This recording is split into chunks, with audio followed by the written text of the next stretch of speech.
오늘 설교 제목이 더욱 많이 힘쓰라라는 제목입니다. 이건 제가 정한 게 아니고 우리가 읽었던 데살로니가전서 4장 1절 아주 말씀이 긴데요. 그 1절 말씀의 맨 마지막 부분이 이렇게 끝납니다. 도대체 무엇을 더욱 많이 힘쓰라라고 되어 있는지 같이 한번 다시 천천히 한번 읽어볼까요? 그러므로 형제들아 우리가 끝으로 주 예수 안에서 너희에게 구하고 권면하노니 너희가 마땅히 어떻게 행하며 하나님을 기쁘시게 할 수 있는지를 우리에게 배웠으니 곧 너희가 행하는 바라 더욱 많이 힘쓰라. 예, 여기 보시면 우리에게 배웠으니 지금 편지를 쓰고 있는 사도 바울과 그 일행들이겠죠. 아마 디모데와 실라 같은 사람들에게 데살로니가 교인들은 짧은 시간이지만 짧지만은 아주 또 귀하게 잘 배운 것 같습니다. 그리고 그 배움대로 지금 행하고 있다라고 칭찬을 하고 있죠. 그에 더해서 그것을 지금 더욱 많이 힘쓰라라고 이야기를 하고 있습니다. 사실 우리 구원은 우리 행위로 받는 것이 아니지만 행위는 반드시 열매로 나타나거든요. 근데 데살로니가 우리 성도님들이 잘 하고 있음에도 불구하고 더욱 많이 힘쓰라라고 하는데 도대체 그게 무엇인지 사도 바울 일행이 그 교회에 가르쳤던 것이 무엇인지가 바로 앞에 나오고 있죠. 자, 너희가 마땅히 어떻게 행하며 너희가 마땅히 어떻게 하나님을 기쁘시게 할 수 있는지. 사실 우리는 존재 자체로 하나님의 이제 기쁨이에요. 네, 기쁨입니다. 그렇기 때문에 우리는 우리의 존재가 하나님 앞에 우리가 예배드리는 자체도 하나님께 기쁨이 되는데 또 오늘 성경을 보면 그 기쁨인 우리가 하나님을 마땅히 어떻게 기쁘게 할 수 있는지와 마땅히 어떻게 행할 수 있는지를 가르쳤고요. 그것을 더욱 많이 힘쓰라라고 이야기를 하고 있습니다. 여러분은 이 말씀을 어떻게 받으시겠습니까? 네. 사실 우리 믿음의 사람들에게 한번 질문을 던져보면 세상 사람들은 지금 현재 그 삶을 이끌어가는 힘이 무엇입니까? 세상 사람들 우리는 자본주의 사회를 살고 또 민주주의 사회를 살고 있지 않습니까? 뭐 여러 가지가 있겠지만 세상 사람들은 대부분이 자기에게 이익이 되는 것을 하죠. 그렇지 않습니까? 자기에게 이익을 위해서 살고 어떻게든 손해를 보지 않기 위해서 또 이익을 극대화하기 위해서 살고 있는 것이 오늘날 이 미국이라는 나라의 저희 이민자들의 삶이지 않습니까? 근데 성경은 그것이 나쁘다라고 이야기하지 않습니다. 네. 성경은 오히려 그것보다 좀 더 근원적인 것을 이야기하죠. 어떤 걸 이야기하냐면은 우리 크리스천들은 이익을 위해 사는 것이 아니라 하나님의 뜻을 따라 사는 거예요. 하나님의 뜻을 따라. 그 하나님의 뜻을 따라 사는 것이 하나님을 기쁘시게 하는 것입니다. 네. 우리가 마땅히 하나님의 자녀이기 때문에 하나님의 뜻을 따라 살며 하나님을 기쁘시게 하는 삶을 살죠. 그것이 마땅히 우리가 행해야 될 일이라고 이야기를 하고 있으며 성경은 분명하게 이야기를 합니다. 너희들이 잘하고 있음에도 불구하고 더욱 많이 힘쓰라라는 명령을 주고 계십니다. 우리가 이 말씀을 받아야겠죠. 그러면 오늘 말씀을 통해서 그 하나님을 기쁘시게 하는 것이 그리고 우리가 마땅히 해야 될 것이 무엇인지를 성경 전체가 그 이야기를 하고 있죠. 근데 오늘 본문에서는 특별히 세 가지를 분명하게 제시를 하고 있습니다. 그 세 가지 중에 첫 번째가 바로 우리의 거룩함입니다. 두 번째는 형제 사랑이에요. 그리고 마지막 세 번째는 일상을 신실하게 사는 것입니다. 이 세 가지를 오늘 성경 말씀이 다루고 있는데 저희들 같이 살펴보기로 합니다. 첫 번째는 바로 우리의 거룩함입니다. 3절 말씀을 함께 같이 크게 읽어보겠습니다.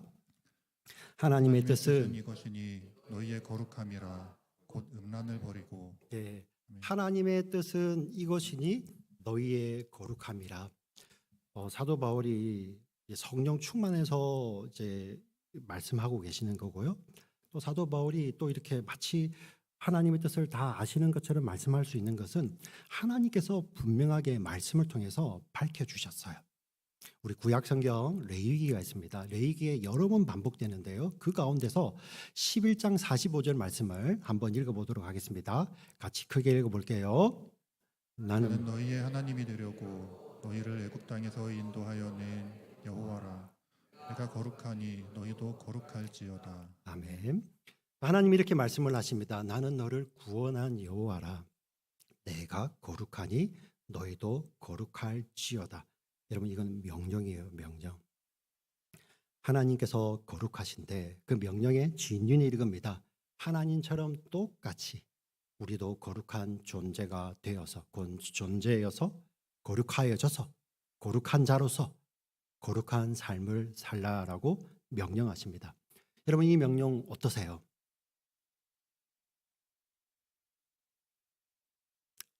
하나님 뭐 말씀하셨으니까 내가 지켜줘야지.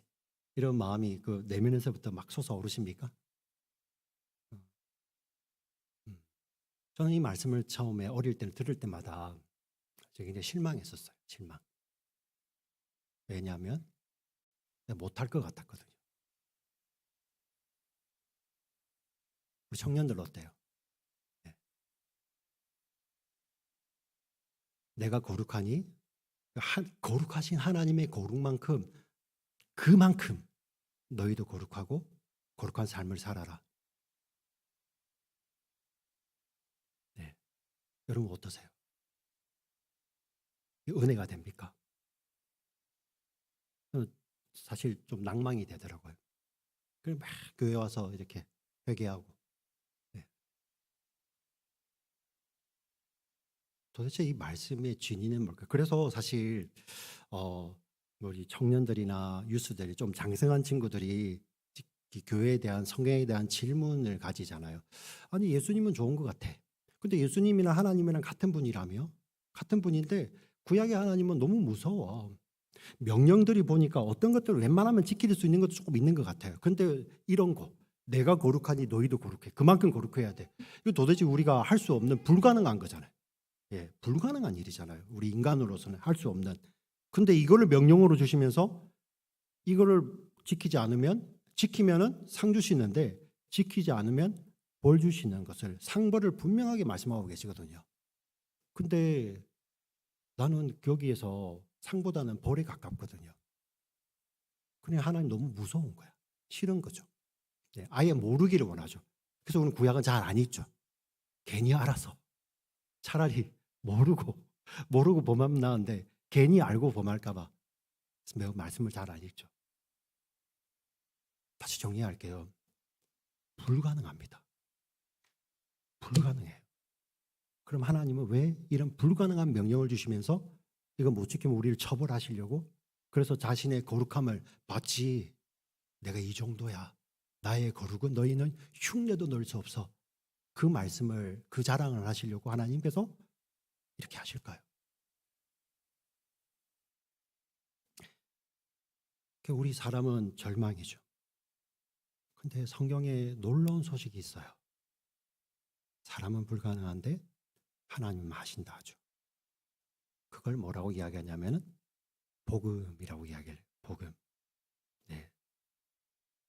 우리가 선행을 해서 우리가 명상을 해서 우리가 내 방을 깨끗이 치우고 내 마음을 깨끗이 비워서 거룩해지는 것이 아니라 우리는 불가능한데 그 하나님이신 성자 하나님이 이 땅에 오셔서 우리의 모든 죄와 허물을 다 씻으시고 오늘 거룩한 씻음이죠. 씻으시고 십자가에서 우리의 모든 죄를 다 해결하시죠. 예수님이 이 땅에 오신 이유는 성자 하나님이 이 땅에 오신 이유는 우리의 거룩함을 위해서요. 사람으로서는 할 수 없는 불가능함을 하나님은 하시는데요. 이 땅에 오셔서 예수님이 십자가에 죽으심으로 말미암아 우리를 씻으시고 우리가 언제 거룩해질까요? 성령님이 오실 때 거룩해지는 거예요. 예, 거룩한 성령님이 우리 안에 오실 때 너희는 이제 거룩한 하나님의 성전이다라고 이야기를 하죠. 다시 정리를 할까요? 인간의 어떤 선행과 노력으로 우리가 거룩한 존재가 되는 것이 아니라 우리는 불가능합니다. 그게 선언이에요. 이거는 복음에서 선언하지만 우리의 삶으로도 알아요. 여기는 어떤 사람도 심지어 우리 아기들 이렇게 이노센트하고 이렇게 예쁜 아이도 그 하나님의 거룩함을 만족할 수가 없어요. 네. 사람은 할 수 없습니다. 하나님은 하시죠. 그게 복음입니다. 성자 하나님, 예수님 이 땅에 오셔서 십자가에서 자기 몸을 다 내어주셔서 그 거룩한 보혈로 우리를 씻어주시고 거룩한 성령이 오실 때 우리를 거룩하다라고 말씀하시고 거기는 부족함이 없는 거룩함이에요. 그 거룩한 하나님의 자녀가 되고 하나님의 성전이 되고 거룩하신 하나님의 다스림이 나타나는 하나님 나라가 되는 거죠. 그래서 그 앞에 거룩함이라는 것이 계속 붙어 있는 거예요. 그래서 우리는 거룩한 삶을 살게 되는 거죠. 살 수 있게 되고 살게 되고 사라지게 되는 것입니다. 할렐루야. 네, 이것을 복음이라고 이야기를 하죠. 네. 이제 그 복음에 합당한 삶을 사는 것입니다. 거룩한 전답게, 거룩한 나라답게, 거룩한 하나님의 자녀답게 하나님의 속성과 성품을 드러내는 그 삶을 사는 것이죠. 오늘 본문에서 보니 그러니 너희들은 음란을 버리고 각각 거룩함과 존귀함, 존중함으로 자기 아내에 대할 줄 알고 이것이 거룩한 성도의 열매죠. 삶의 열매죠. 우리 4절 말씀을 같이 읽겠습니다. 각각 거룩함과 존귀함으로 자기의 아내에 대할 줄을 알고. 여기 청년들 저는 아직 아내가 없는데요. 어떻게 하죠? 예, 하나님 말씀을 지키고 싶어도 못 지키겠네. 네, 제가 여러분들 도와드리겠습니다. 여기에 아내라고 번역되어 있는 스큐스라는 헬라어 단어가 있습니다. 이 단어는 원어의 뜻은 어떤 사물을 이야기하는데요. something, 사물을 이야기하는데 특별히 그 가운데서 이 그릇을 이야기해요. jar나 아니면 dish 아니면 vessel, 그릇이라고 이야기를 하죠. 이 그릇을 나타낼 때 이 단어를 씁니다. 근데 여기서 아내라고 번역이 되어 있죠. 이 스큐어스가 신약 성경에 여러 번 쓰이는데요. 그 가운데 대표적으로 이렇게 쓰이는 그 두 가지를 제가 말씀을 드릴게요. 첫 번째 우리 베드로전서 3장 7절 말씀 한번 보여주세요. 여기 보시면 우리 남편들을 향하여서 남편들아 아내를 귀히 여기라, 귀히 여기라. 네, 우리 남편들 아내를 한번 찾아보세요. 네, 귀히 여겨야 돼요. 네. 지금 안 보시는 분은 귀히 안 여기시는 분이에요. 네. 네. 귀히 막 서로를 이렇게 어떤 분들은 내가 그럴 줄 알고 같이 안 앉았지 오늘. 점점 부부들이 같이 앉아야 되는데 자꾸 떨어져 앉는 경향이 있는데요. 그러면 안 됩니다. 저도 이런 말씀 전할 때 제 아내를 같이 이렇게 데리고 봐서. 자, 여기 보시면 아내를 귀히 여기라 말씀을 하시면서 그 아내를 향하여서 그는 너보다 더 뭐한 그릇이다? 더 연약한 그릇이다. 예. 그러니 그 아내는 연약하다라는 것은 힘없다는 것보다도 더 명품이라는 거예요. 명품. 네. 자, 그 그릇 여기가 스큐어스를 쓰고 있어요. 이 스큐어스 그릇은 여기서 아내로 번역을 하는 뜻하는 게 맞겠죠. 고린도후서 4장 7절 말씀 보여주시면요. 여기 보면 우리가 이 보배를 질그릇에 가졌으니 이는 능력이 심히 큰 것이 하나님께 있고 우리에게 있지 아니함을 알게 하려 하심이라. 이 보배가 무엇이냐면 바로 예수 그리스도예요. 고린도후서 4장에 보면 예수 그리스도고 그 예수 그리스도를 아는 것을 보배라고 이야기하는데 그 보배를 우리 안에 우리 이 질그릇에 가졌다고 하는 거예요. 그러니 이 질그릇은 몸이라는 뜻이죠. 몸. 우리 몸이에요. 몸. 그래서 이 본문을 자 너희는 거룩한 자야. 그러니 음란함을 버리고 각각 피차 서로 거룩함과 존귀함으로 자기 아내 대할 줄 알고로 번역할 수도 있고 자기 몸 대할 줄 알고도 번역할 수 있죠. 그래서 영어 성경은요, 우리 한글 성경은 대부분이 아내라고 번역을 했어요. 그 한국인이 미국 사람들보다 아내를 더 사랑해요. 그래서 그렇게 번역을 합니다. 근데 미국 사람들은 대부분 이것을 자기 몸이라고 번역을 해요. 그래서 NIV, ESV 같은 경우는 여기를 his own body라고 번역을 하죠. 네. 그리고 이제 영어를 원어를 가장 영어에 가깝게 번역한 번역이 NASB입니다. 제가 제일 좋아하는 번역인데요. 거기에는 그냥 아예 그냥 베셀 그릇이라고 번역을 해버려요. 다른 거 아니에요? 아니에요.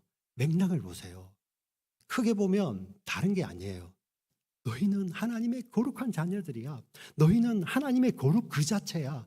그렇기 때문에 각각 거룩함과 존귀함으로, 존중함으로 자기 배우자, 자기 아내, 자기 남편을 대하고 자기 몸을 대하는 거야. 여기서 이 맥락에서 중요한 것은 아내냐, 자기 남편이냐, 뭐 다른 사람이냐, 몸이냐, 이게 중요한 것이 아니라 우리는 거룩한 자들이야라는 것을 강조하는 거잖아요. 예. 그 거룩함을 담고 있는 그릇이라는 것을 강조하는 말씀이라는 것입니다. 할렐루야. 네. 하나님이 우리에게 원하시는 하나님의 기쁘신 뜻은 바로 우리의 거룩함입니다. 그렇기 때문에 우리 거룩한 자들은 세상과 다르게 살죠. 5절 말씀이 이렇게 이어집니다. 같이 한번 읽어보겠습니다. 하나님을 모르는 이방인과 같이 세욕을 따르지 말고. 하나님을 모르는 사람들은 그럴 수 있어. 근데 너희들은 하나님의 자녀들이잖아. 사실 이 당시 시대가 어떻습니까? 여러분, 이 로마 시대가 정말 음란했지 않습니까? 네. 힘 있으면 남의 아내도 빼앗을 수 있고요. 힘 있으면 여자들도 그런 짓을 해요. 그리고 여러분들 그리스 로마 신화를 한번 읽어보세요. 신들이 뭐 하죠? 신들이 인간을 질투해서 어떤 일을 합니까? 뻗어시 잘 살고 있는 어떤 한 남편의 아내, 한 아내를 신이 접근해가지고 아내를 겁탈해버리고 뺏어가버리고 그런 게 그리스 로마 신화에 빈번하잖아요. 그 당시 세계관이 그랬다는 거예요. 예. 그러니 음란함에 대해서 별로 죄스럽게 여기지 않습니다. 하나님을 모르는 이방 사람들은 그렇게 살아도 그게 죄인지를 모르고 그렇게 살 수 있어. 근데 너희는 다르잖아. 심지어 우리 그리스 로마 시대 때 신전에 가면은 그들은 자기들의 신에게 제사를 드리는 사람들, 여사제들이 많아요. 예. 근데 그들의 이 제사의 행위 중에 일부가 뭐냐면은 음란이에요, 음란. 그들을 따르지 말라는 것이죠. 여기서 중요하죠. 하나님의 사람들은 세상이 원하는 거, 좋아하는 거, 세상 사람들이 괜찮다는 거, 그거 따라가는 사람이다, 아니다? 아니다. 하나님의 사람들은 하나님의 뜻을 따라 사는 것이죠. 하나님의 말씀을 따라 사는 것이죠. 로마서 12장은 이렇게 말씀하시죠. 너희는 이 세대를 본받지 말고, 너희는 이 세대를 본받지 말고. 할렐루야. 네. 그래서 정말 하나님은 우리에게 거룩함을 하나님 뜻이고요. 우리에게 원하시는데 이거는 이 부분은 제가 다른 어떤 것보다도 하나님 말씀 그 자체로 결론을 내었으면 좋겠습니다. 우리 7절 말씀, 8절 말씀을 두 절을 함께 읽을 텐데요. 이 시간에는 저희가 집중해서 마치 시편 기자들이 내 영혼아 하며 선포하듯이 자신의 영혼을 향해서 하나님의 말씀을 선포하는 시간이 되었으면 좋겠습니다. 7절 8절 말씀 같이 읽겠습니다. 하나님이 우리를 부르심은 부정하게 하심이 아니요 거룩하게 하심이니 그러므로 저버리는 자는 사람을 저버림이 아니요 너희에게 그의 성령을 주신 하나님을 저버림이니라. 아멘. 우리가 거룩할 때 누가 오신다고요? 성령이 오시죠. 하나님. 예. 성령 하나님 오시는데 그 성령을 저버리는 거예요. 여러분도 이거를 마음에 간직하고 살아야 돼요. 제가 확신합니다. 청년들 이 말씀을 간직하고 살아도 여러분들이 실수하거나 실패하지 않는다는 말이 아니에요. 네. 그러나 그때도 이 말씀이 나를 보호하든지 아니면 넘어진 나를 다시 이렇게 세우는 하나님 말씀이 되는 거예요. 네. 우리는 그것을 뭐라고 표현하냐면 성경은 온전함이라고 이야기합니다. 하나님은 우리에게 완전한 perfect 원하지 않으세요. 기대도 안 하세요. 하나님 우리에게 뭐죠? 온전함을 요구하죠. 그 온전함은 무엇입니까? 하나님을 trust, 신뢰하는 것, 전적 신뢰하는 것. 그것을 온전함이라고 표현합니다. 다행히 오늘 청년들이 많이 왔어요. 하나님께서 예비하신 말씀이니까 다 같이 아멘으로 받습니다. 아멘. 아멘. 네. 우리 다 같이 오늘 7, 8절 주신 하나님께 하나님 말씀을 같이 우리 아멘으로 받으면 좋겠습니다. 아멘. 아멘. 아멘. 네. 자, 두 번째는 형제 사랑입니다. 예수님께서 십자가에 달리시기 전날 밤에 마치 제자들 향해서 유언처럼 하시는 말씀. 우리 영어식 표현 데스베드라고 하잖아요. 그때는 정말 남겨주고 싶은 말씀만 하잖아요. 네, 우리 아버지들, 우리 어머니들이 세상을 떠나실 때, 우리 할아버지 할머니들이 세상을 떠날 때 하시는 말씀은 정말 너 이것만큼은 간직해야 돼 하고 주신 말씀들이 있잖아요. 예수님께서 그 주신 말씀이 바로 이 말씀이에요. 요한복음 13장 34절 35절 말씀을 같이 한번 읽어보겠습니다. 새 계명을 계명을 너희에게 주노니 서로 사랑하라. 내가 너희를 사랑한 것 같이 너희도 서로 사랑하라. 너희가 서로 사랑하면 이로써 모든 사람이 너희가 내 제자인 줄 알리라. 아멘. 새 계명을 주노니 너희가 서로 사랑하라. 예수님께서 주시는 거예요. 그리고 너희가 성경 지식이 많으면 너희가 어떤 직분을 맡으면 직분도 좋고 성경 지식도 좋죠. 예. 그게 필요 없다는 게 아닙니다. 교회 생활 열심히 하면 정말 좋은 거예요. 교회에서 직분 받는 것도 너무나도 좋은 거고, 자, 그리고 성경을 많이 알아가는 것도 너무나도 좋은 거고, 교회 봉사를 많이 하고 너무나도 좋은 거죠. 근데 예수님 하시는 말씀은 뭐를 통해서? 사랑을 통해서요. 네, 사랑. 그래서 우리 성경 지식이 많아지는 것도 사랑 안에서 많아져야 돼요. 그러면 사랑이 없으면 그 지식 때문에 막 정죄만 나와요. 당신은 왜 이걸 못합니까? 왜 우리는 이걸 안 합니까? 그냥 막 정죄만 들어가는 거죠. 볼 때마다. 정말 죄송한 표현인데요. 정죄가 늘어갈 때 보면 눈빛이 달라져요. 눈빛이. 저도 그런 것 같아요. 거울 보면 제가 왜 그러지? 그때 보니까 제가 아는 성경 지식이 사랑 안에 담겨 있지 않는 거예요. 예. 그러니 자꾸만 못하는 사람 보여요. 못하는 사람.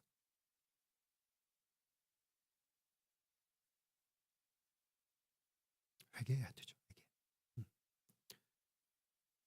사랑 안에서 보면요. 너무 귀한 거죠. 그 사랑을 통해서 세상이 너희가 예수님의 제자인 것을 안다고 하시죠. 근데 여기 데살로니가 성도들은요. 얼마나 서로 사랑했던지 바울이 인정을 해요.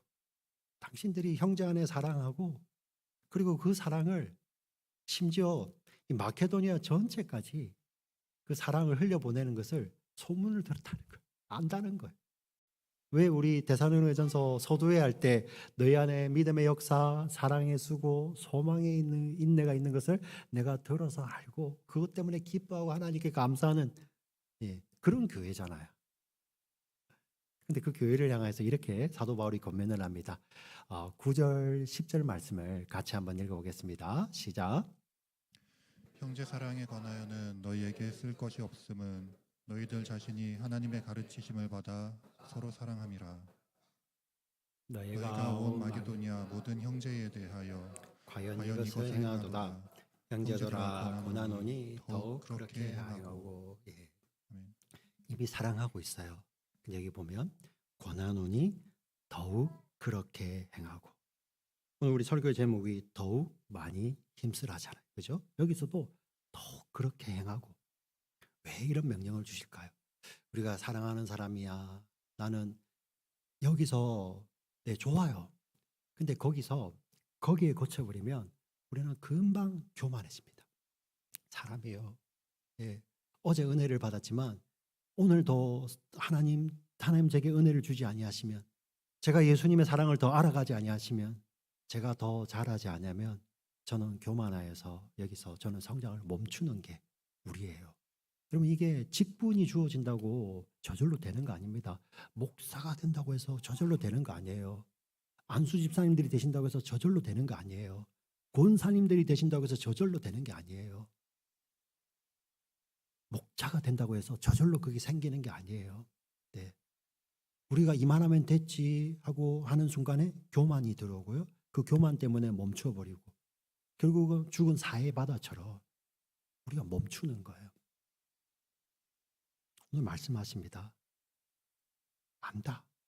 그렇지만 그 가운데서 겸손히 더욱더 그렇게 행하라는 것입니다. 하나님 앞에 상 받아야지가 아니라 나를 사랑하신 예수님을 어제와 오늘 더 알고 나를 사랑하신 예수님을 어제보다 오늘 더 사랑하고 나를 사랑하신 예수님을 어제보다 오늘 더 닮은 나. 그게 어제보다 오늘 더 나은 나예요. 네. 그래서 더욱 힘써 행하는 것이죠. 행함으로 구원을 받는다는 말이 아니라 우리가 하나님의 사랑을 지금도 받고 있기 때문에 그 사랑의 열매로서 우리의 삶 속에 이런 것들이 나오는 것입니다. 할렐루야. 네. 오늘 우리에게 주시는 말씀인 줄 믿습니다. 마지막 세 번째는 일상을 성실하게 신실하게 사는 것입니다. 데살로니가 교회 참 이 사람들은 정말 하나님 말씀을 제대로 받았던 것 같아요. 근데 그 가운데서 말씀을 오해한 사람들이 있었습니다. 어떤 오해가 있었냐면 사실 이때가 AD 한 50년쯤 되거든요. 이 시기가요. 이 편지가 쓰여질 때. 그럼 예수님께서 승천하신 지 한 20년 정도밖에 안 됐어요. 그리고 예수님 하시는 말씀이 내가 다시 오는 것을 볼 자가 있다고 이야기를 하고요. 예수님 올라가실 때 그 제자들이 보고 있으니까 천사가 나타나서 제자들아 왜 하늘을 보고 있느냐? 예수님 이 봄대로 다시 오시리라 말씀을 하시니까 제자들은 우리 때에 예수님이 오시겠구나라는 그런 게 있었어요. 그리고 그런 가르침이 있었겠죠. 네. 그렇게 예수님이 우리 때에 오실 것을 기다리는 건 너무 좋은 건데 그거를 잘못 오해를 했어요. 사실 예수님은 그 보는 그때 제자들 가운데서도 예수님께서 이 재림의 영광으로 오시는 것을 미리 본 사람이 있어요. 요한이 보잖아요. 요한이요. 예. 요한이 요한계시록을 통해서 그 미리 본 예수님을 미리 보고 이야기하잖아요. 그죠? 자, 그런데 그거를 물리적으로 이루어질 줄 이렇게 생각했던 사람들이 있어요. 그 데살로니가 교회에 그런 사람들이 조금 있었던 것 같아요. 그러니 함께 합심하여 믿음의 역사, 사랑의 수고, 소망의 인내를 이루어가는 가운데서 이런 사람이 나타난 거죠. 우리는 이제 아무것도 안 해. 왜? 어차피 끝날 일상인데 우리는 다시 오실 예수님을 기다리면서 예를 들면 지금의 표현을 한다면 교회에 내려와서 교숙자가 되는 거죠. 교숙자. 교회 사는. 예. 그러면서 늘 기도하고 찬송하고 말씀 보는 거 그건 너무나도 좋은 겁니다. 근데 그 동기가 틀리면 안 되죠. 그러면서 아무 일도 안 하고 그 교회에 사랑이 있으니까 그 사람들이 아무 일도 안 하는데 교회가 사랑으로 계속 섬기는 거예요. 근데 그걸 당연시 여기고 마치 그 사람들이 더 믿음이 많아서 그렇게 하는 것처럼 그런 가르침이 있는 거예요.